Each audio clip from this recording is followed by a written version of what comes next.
Morning all, how's it going? Quick one this morning, just to start off the week. I was extremely annoyed by this because I keep arguing with people on Quora specifically, making the point that a lot of people just fully make shit up to win an argument, and it's sort of pointless because you're not going to win an argument on the internet when the person you're arguing with is also sat on the fat ass in front of a computer, and they're then going to fact check what you've told them. I recently wrote this response and obviously generated a lot of heat about basically why I think Latinos, blacks, and all these people that the left seems to think they can just lay claim to because of their innate characteristics, like the fucking Borg.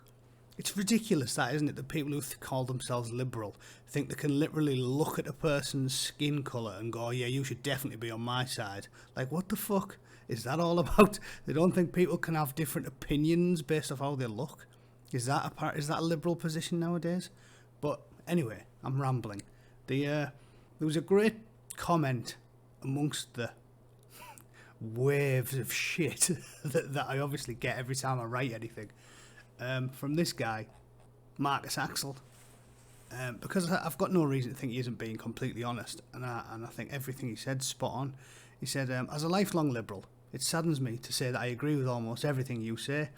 I will add the only reason the right is moving a bit towards the centre and willing to accept disenfranchised Democrats is because we liberals have fought them off for the last half century.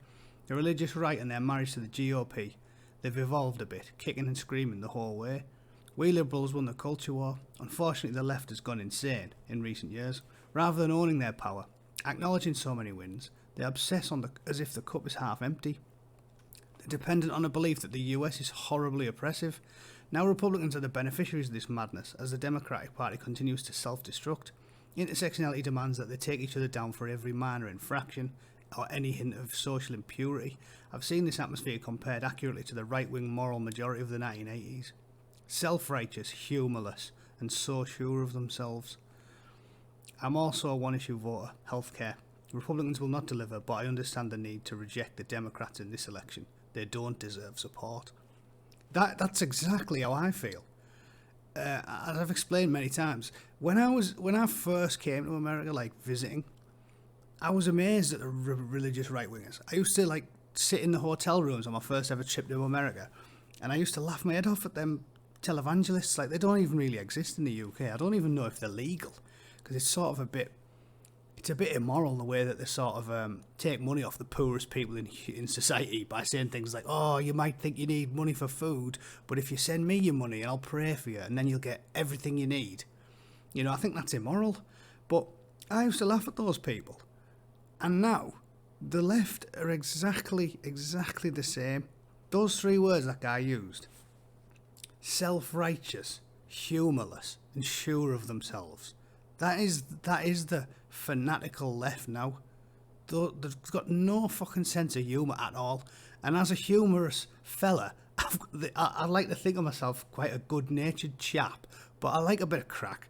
And they've got no fucking humour at all. The point where you can't even watch like a movie without them hosing you down with shit politics. Like, you can't even be entertained and enjoy your life. You've got to be engaged in this shit 24/7. It fucking does my head in, and that's why I hate them. I hate them. Self-righteous, humourless, and sure of themselves. The social justice warriors are the Baptist preachers of 2019. What a bunch of cunts. Anyway, bit of a tirade there. The main thrust I wanted to make of this video was this, right? Because I'm always talking about how postmodernists and fucking far-left activists just seriously do not live in the real world. Like, at all. They fully ignore reality. You have to see it through a lens that ignores facts and reality to view the world as they do.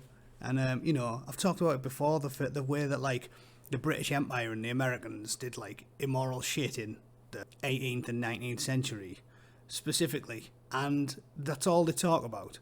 And yet, when something happened relatively recently, like the fucking Ottoman Empire, one of the longest-lasting, most aggressive, and most immoral empires in history, responsible for things like the Armenian genocide, the systematic mass extermination of 1.5 million fucking people, So this happened between 1914 and 1923.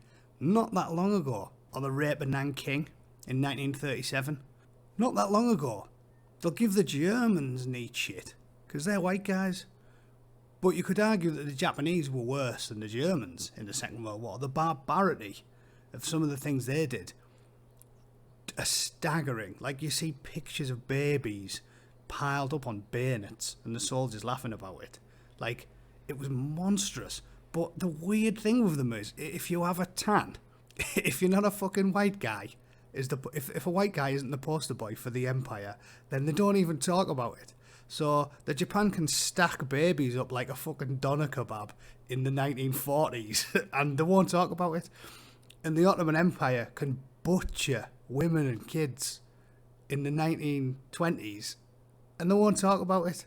But they will say, oh yeah, well, in 1803 the British were a bunch of cunts. Well, alright then.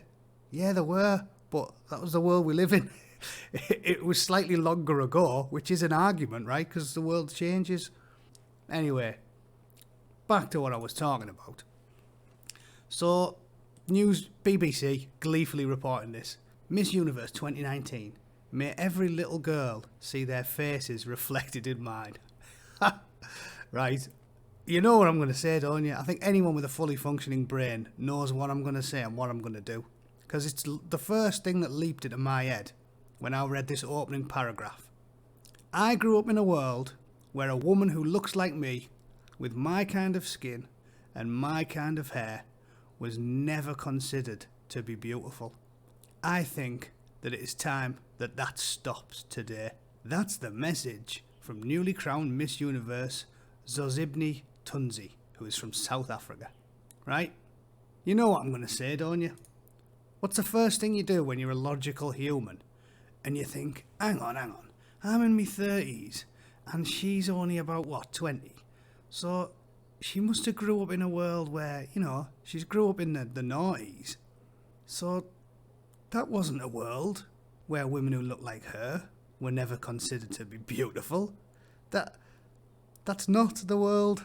That is alternate reality. That is world that does not exist. I mean, when was Beyonce at the height of her fucking fame? It was probably when she was growing up, wasn't it? I mean, I'm showing my age there, I don't actually know, but I do know that when I was a teenager, lots of hot black women that were always considered to be beautiful. So the first thing I did was, went to the Miss Universe page and look up all the past winners. So there she is, 2019, Zozibni Tunzi. Let's have a look, see who else has won it. Alright, she looks pretty ethnic. Pasty white girl. She looks pretty ethnic. She's definitely not white. I don't know what she is. Mixed race. Looks like she's mixed Asian with white, I guess.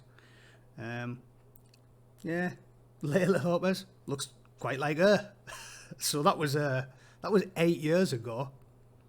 Layla Lopez looks a lot like Zozibni Tunzi. That's weird. Where's she from? Oh look. She's from fucking Angola. That well-known bastion of white supremacy. Angola. Yeah, she looks a bit... who else? Oh, there we go. Rio Mori. Must be Japanese.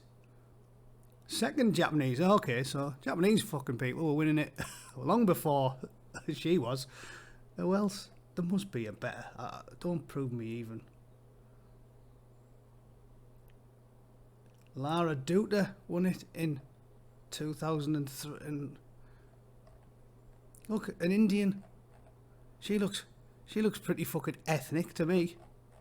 Yeah. Show more. Fuck me. 1999. Mpule Kwelagobe.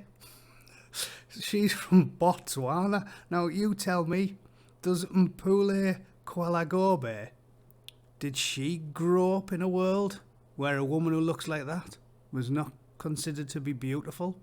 Fucking hell, she's older than me, isn't she?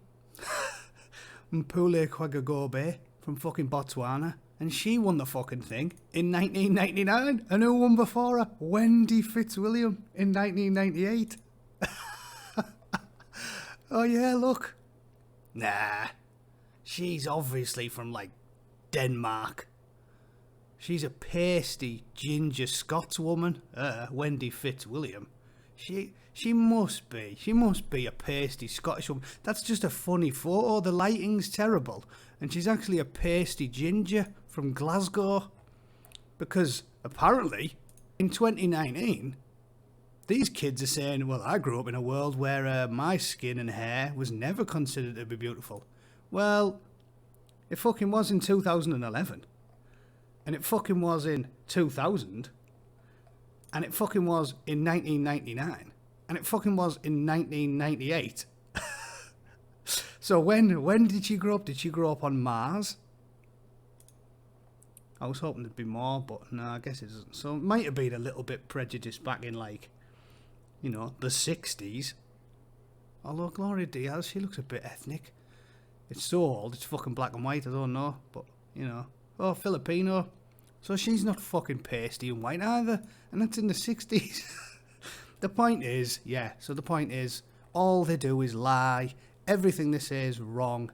And Miss Universe 2019 either grew up on Mars, grew up in an alternate timeline, like it's in the Marvel universe, she came here from fucking Earth B, or she's a total fucking idiot and she's talking absolute shite. Which do you think's the most likely? Cheers.